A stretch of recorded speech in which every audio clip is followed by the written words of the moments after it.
रहमान रहीम।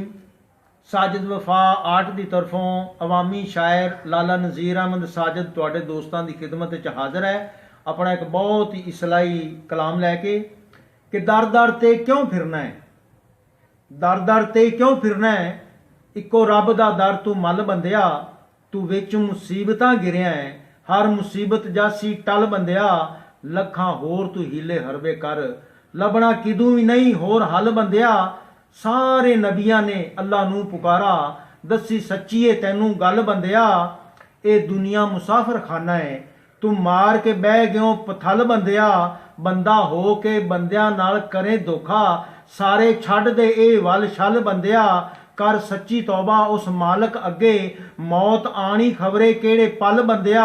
तू छड़ बुरे दी यारी नू अते नेकां दे संग रल बंदिया, तैनू उदों सारे छड़ जावणगे जदों गई जवानी डल बंदिया, जदों आनी मुसीबत तेरे ते किसे होना नहीं तेरे वल बंदिया, हकूकल आबाद दी माफ़ी नहीं मिलनी, लैनी पिंडे उतू तेरी खल बंदिया,